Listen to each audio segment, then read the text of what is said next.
Hollywood's own Blake Lively just got special treatment again from the judge, allowing her to decide where Justin's deposition of her will be held. It's absolutely sickening. All this while also subpoenaing other YouTube creators for your subscriber data. Foremost, let's just get into how I found out about this subpoena, because I want you guys to really comprehend like fully how fake and gay everything in Hollywood is. And this is a perfect opportunity. Blake Lively has just been handed a controversial legal advantage, the power to dictate where she'll be deposed. And if you're wondering how a Hollywood actress ended up steering her own courtroom conditions, you're not alone. Critics are calling it blatant celebrity privilege, while others argue it's just the latest chapter in a spiraling legal circus. The judge's ruling allows Blake to be deposed at her own attorney's office, despite the opposing legal team arguing that this move creates an uneven playing field. The concern? That Blake's office offers no neutral ground, no privacy for the other side, and plenty of opportunity for manipulation.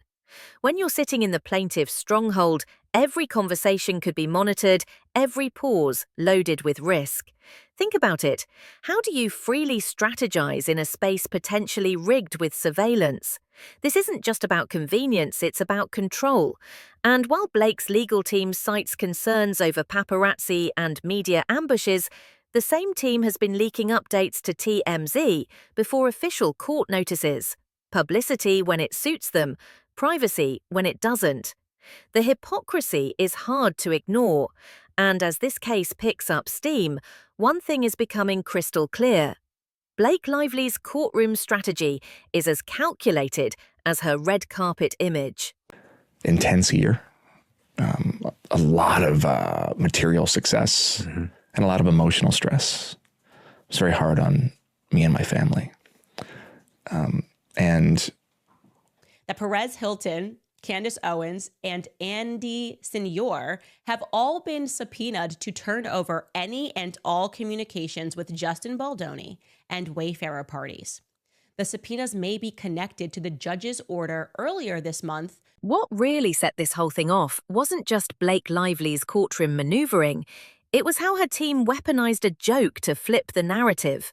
During a back and forth with Justin Baldoni's lawyer, a sarcastic remark was made about holding the deposition at Madison Square Garden and selling tickets. Clearly said in jest, the comment was twisted into a supposed threat of public spectacle, and Blake's lawyers ran with it.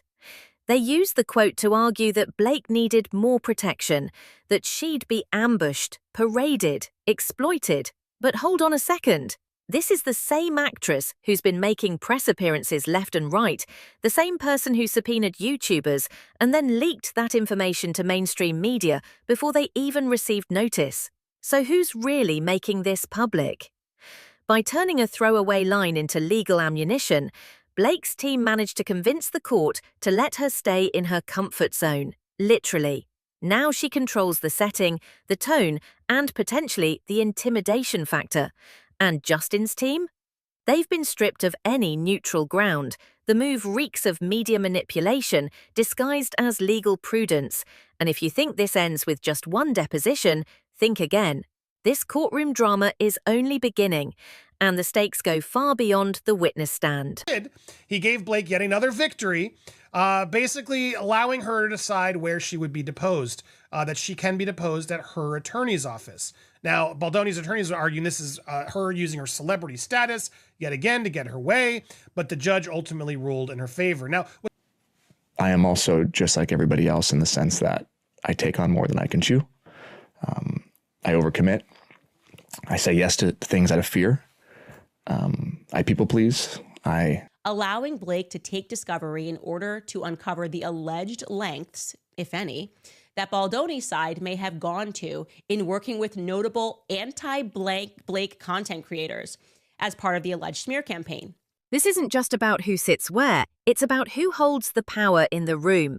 By shifting her deposition to a location she controls, Blake Lively isn't just protecting herself from paparazzi, she's eliminating every element of unpredictability. Imagine being forced to question a high-profile witness on her turf, surrounded by her legal team, her comfort zone, her rules.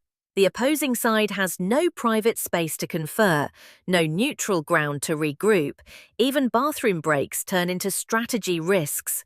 And in a case where emotions, reputation, and optics are already running wild, that imbalance could tip the scales more than any piece of evidence. Her lawyers claim it's about safety, but let's be honest, this feels like strategy, not security, especially when you consider how Blake's camp has orchestrated media coverage. One moment they plead for privacy, the next they're handing off exclusives to outlets like People and TMZ. That's not caution, that's PR. And it raises a deeper question. Is the legal system bending for celebrity? Would any regular person be granted this same flexibility, or is this a carefully staged performance with the courtroom as the set? Because if that's the case, then this legal battle isn't just about facts, it's about control, leverage, and a very public war of perception.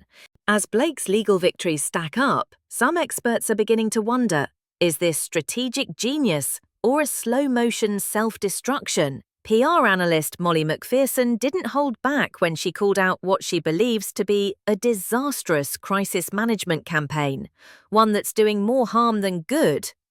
According to her, the decision to subpoena YouTubers for private subscriber data was a fatal misstep.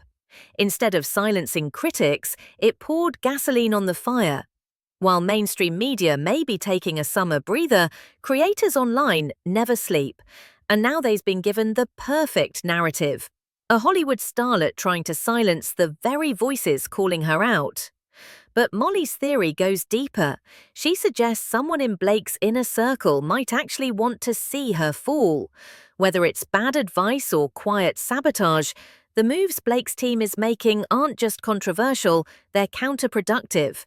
In the world of public opinion, optics matter more than rulings. And right now, Blake is losing the narrative, one misstep at a time. This isn't just about a deposition anymore, it's about reputation, trust, and whether Blake Lively's carefully polished image can survive the internal chaos brewing behind the scenes. Because if Molly's right, the real threat isn't in the courtroom, it's coming from inside the house. Now here's where things get even messier. Whispers are growing louder that Ryan Reynolds, Blake's famously charming husband, may be more involved than anyone assumed. Publicly, Ryan plays the role of the witty, self-deprecating Hollywood nice guy. But behind the scenes, some believe he's not just standing by Blake, he's actively backing the pressure campaign. While Blake is out front facing criticism for legal tactics and aggressive subpoenas, Ryan's silence is starting to look less like distance and more like quiet coordination. Industry insiders have long claimed Ryan runs a tight PR ship. So why, in this moment of crisis, does everything feel so out of control? Unless, of course, it's not out of control at all, but rather a coordinated push to protect an empire by any means necessary. From past tension on film sets to rumours about strained relationships with collaborators, Ryan's name is beginning to surface in conversations about control, optics, and power moves. What if the public-facing charm is just a layer of armour? What if Ryan isn't the bystander he pretends to be, but the strategist behind the curtain? If so, this may not just be Blake's crisis anymore. It could be a calculated campaign with both their reputations hanging in the balance. Blake Lively's reputation isn't just taking heat because of the lawsuits, it's because of how she's handling them. According to experts like Molly McPherson, the real failure isn't legal, it's strategic. And if you follow the playbook of reputation management, Blake's current trajectory is textbook crisis mismanagement. Rule number 1, don't escalate the situation, but that's exactly what's happening.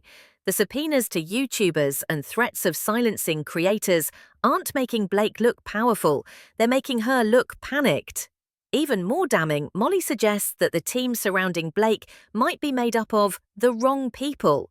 PR professionals with a military or intelligence background, using tactics better suited for espionage than public relations, are reportedly advising her strategy. It's a bizarre mismatch, Cold, tactical moves in a situation that calls for empathy and sincerity. The internet may love drama, but it can also smell a cover-up from miles away. And the consequence? A widening trust gap with the public, fans, and even industry peers. What once was a darling of red carpets and romantic comedies is now being viewed as a power player, making legal threats and PR miscalculations. This isn't just a personal crisis, it's a brand imploding in real time. And the longer Blake waits to course correct, the harder it will be to recover. It wasn't long ago that Blake Lively represented everything Hollywood adores: beauty, grace, relatability, and a perfectly curated family life with Ryan Reynolds. But behind that flawless Instagram aesthetic, cracks are starting to show. And the more this legal battle drags on, the more the public is starting to question just how real that image ever was. The tone-deaf subpoenas, the courtroom power plays, the strange silence from Ryan, none of it aligns with the version of Blake fans have been sold for years. Social media, once her playground, has turned into a battleground. And while mainstream outlets tread lightly, online creators aren't holding back. Every move she makes is dissected in real time, every statement fact-checked by digital sleuths, every PR spin met with side-eyes. The problem isn't that Blake's fighting back, it's that she's doing it in a way that alienates the very audience that once rooted for her. And let's not forget, all of this stems from a legal dispute that could have stayed quiet. Instead, it's ballooned into a story about power, control, and celebrity detachment. The public isn't just watching Blake Lively's court case, they're watching her unravel the image she spent years building. And unless she pivots fast, there may not be much left to salvage. One of the biggest miscalculations Blake Lively's team appears to have made is underestimating the internet's memory and its appetite for transparency. In traditional media, a story like this might fade by the next news cycle. But social media doesn't forget. It builds timelines, archives contradictions, and amplifies missteps on repeat. When Blake's legal team leaked subpoena news to the press before notifying those targeted, it wasn't just a PR blunder, it looked like an intentional smear. And that's exactly the type of move that content creators, many of whom have massive platforms of their own, don't let slide.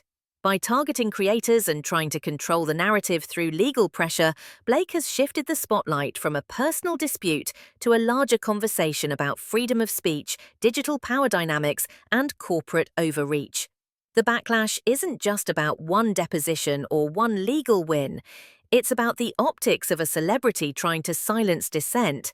And when that celebrity has spent over a decade cultivating a relatable, empowering image, the betrayal hits harder.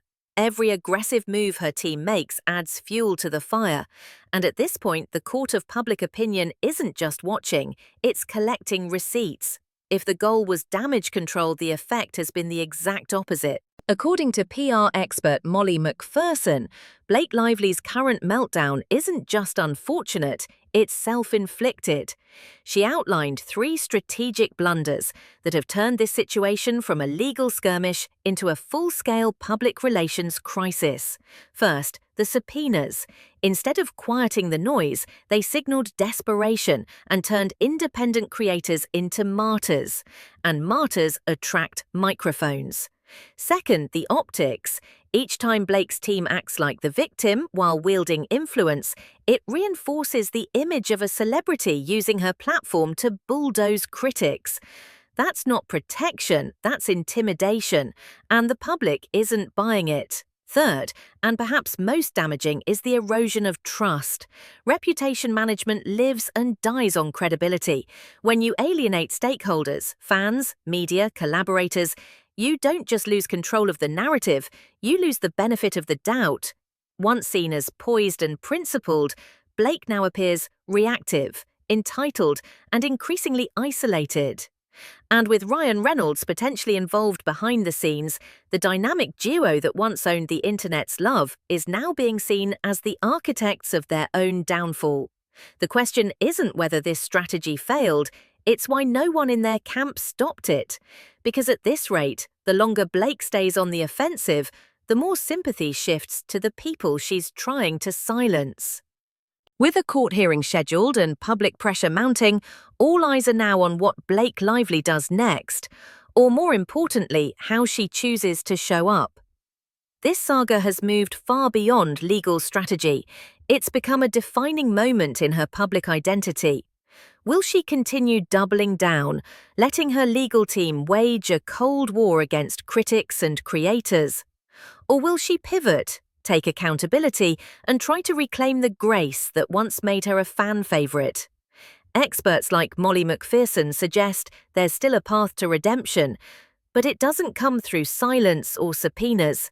It comes through vulnerability, honesty, and a willingness to be human again. Because the audience Blake once charmed doesn't need perfection, they need authenticity. Right now, the story isn't about who wins in court. It's about who people believe, who they trust, and who they're willing to forgive. And then there's the wildcard Ryan Reynolds. His role in all of this remains mostly unspoken, but the longer he stays silent, the louder the questions become. Is he the steady hand or the secret weapon? Either way, the clock is ticking. This isn't just about reputations, it's about legacy. And in today's media age, the real verdict always comes long before the gavel hits.